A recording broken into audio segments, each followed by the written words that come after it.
Hey, this is Kevin from Total Cost Involved. Today we're going to go over the assembly of our new C10 chassis. So in the process of assembling these, we're going to go over a few options.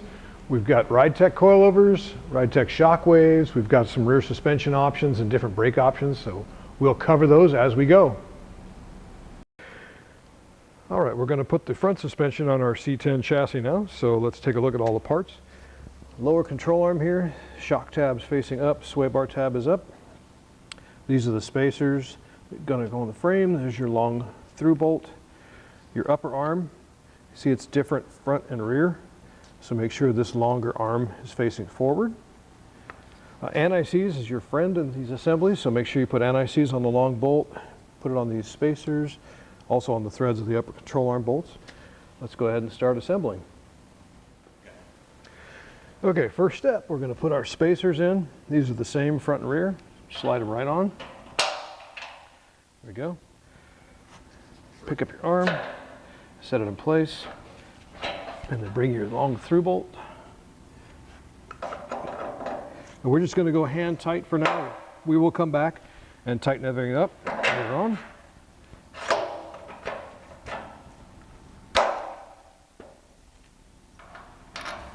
I'm going to go ahead and put a jack under the arm to help hold it in position for us, and we'll do the rest. Okay, so the upper arm, once again, long beam is to the front. We put the bolt in, and then set our washer stack on for our alignment. Set this into the frame. And then the nut and washer on the back side.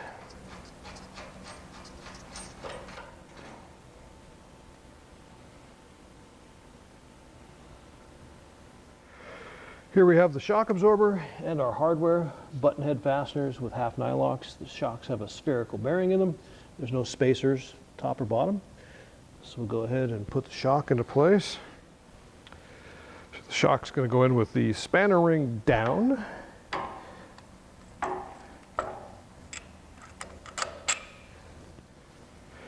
The rebound dial's to the top. And I'm going to let this assembly down just a little bit. That shock.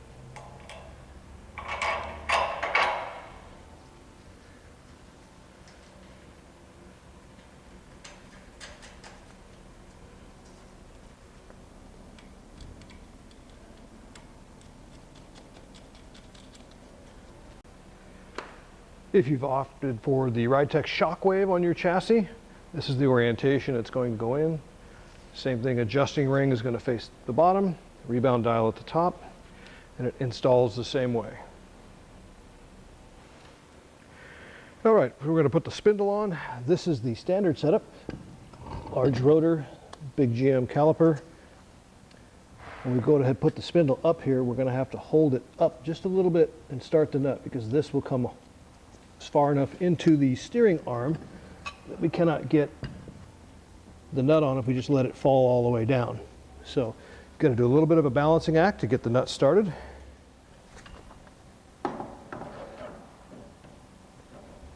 Okay, so set the spindle on like so you can get the nut started.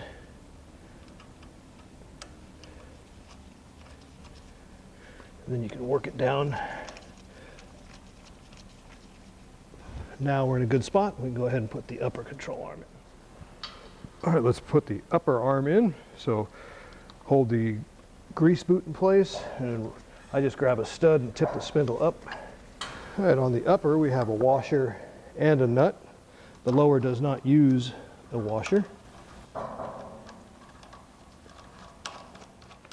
So now move over to the right side, do the same thing we did here.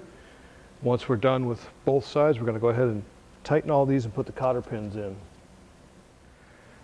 All right, so let's center the rack. So the easiest thing to do is pick a fixed point that you can measure from. So obviously the end of the tie rod end, you can go to the end of this boot. There are places that are not going to move relative to the measurement when you're making this adjustment. So I'm going to take a wrench, go ahead and extend this all the way out. That's fully extended. I'm going to measure from the end of the tie rod to the end of the boot. I'm coming up with 16 inches. I'm just going to make a note of that. I'm going to go ahead and retract the rack all the way. Okay, let's see what that is. 10 inches. So we've got 6 inches to travel. We want to be halfway. That's 3 inches. So we're going to move this out until we get a measurement of 13 from the end of this to the tip of the tie rod end.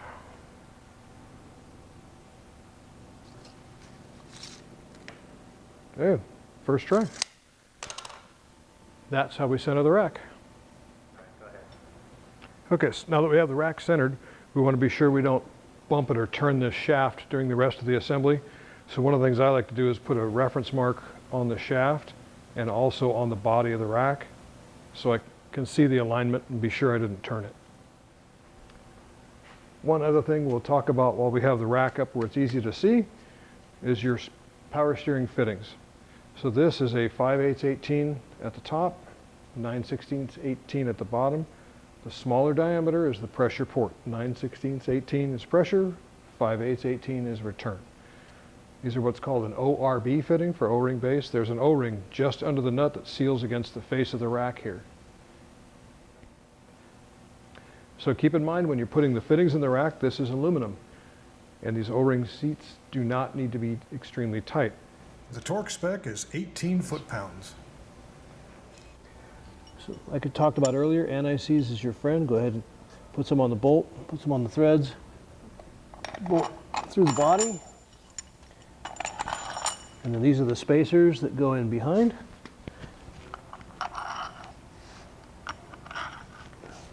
Go ahead and bring this up into place.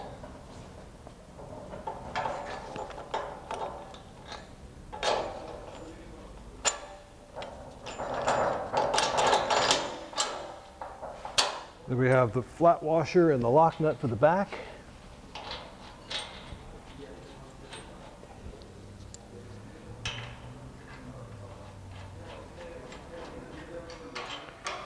Okay, we're going to go ahead and snug up the upper and lower control arms. We're also going to go ahead and torque the upper and lower ball joints, put the cotter pins in place, and then we'll set the toe on the rack and connect the tie rod ends. Okay, let's install the tie rod ends. So you're going to put your grease zerk into the tie rod end and then just loosely screw it on the arm. So.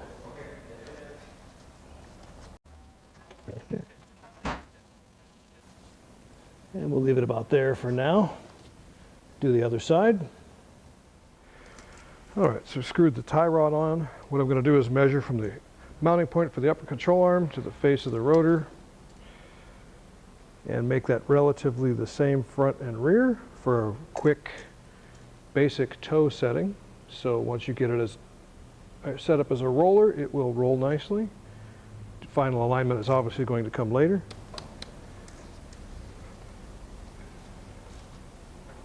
There we go. Go ahead and put the tie rod into place.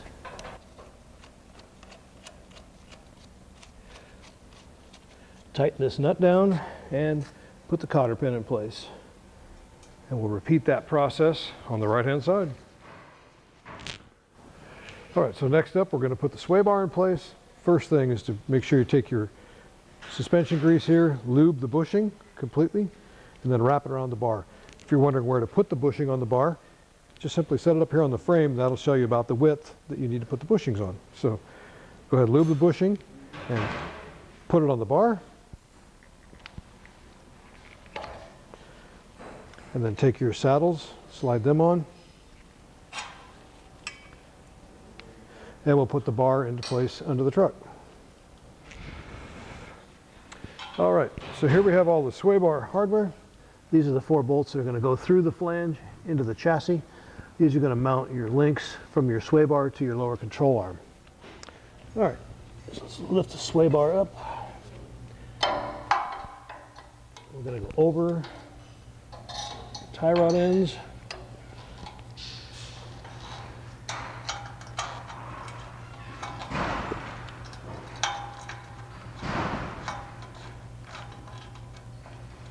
Put the rear bolt in.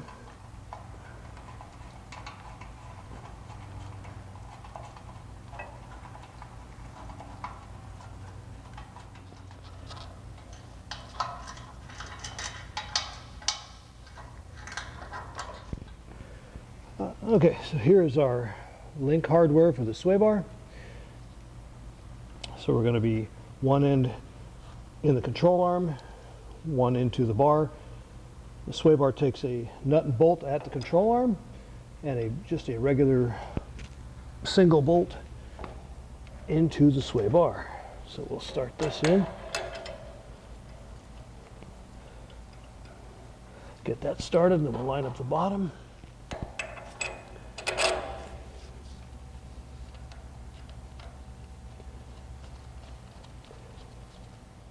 Okay, one last note on the sway bar links. As you can see, we have the female portion at the top. That's because if we did it the other way, there's a chance that moisture from the road could get into the threads and migrate down. So they always go in with the female section up. Let's put the brake hose on. So we have a GM caliper here, and these take a banjo type fitting. So this is your bolt and hardware. You've got 2 copper washers and a special bolt. So we're going to put the bolt through the banjo, copper washer on both sides. Connect that to your caliper. If you've opted for the Willwood brakes, you're going to have a -3 fitting coming out of the center of the caliper and a hose that's going to have -3 on both ends. And it's going to connect to the chassis the exact same way. So go ahead and connect your brake hoses left and right, tighten them up, and we will move on.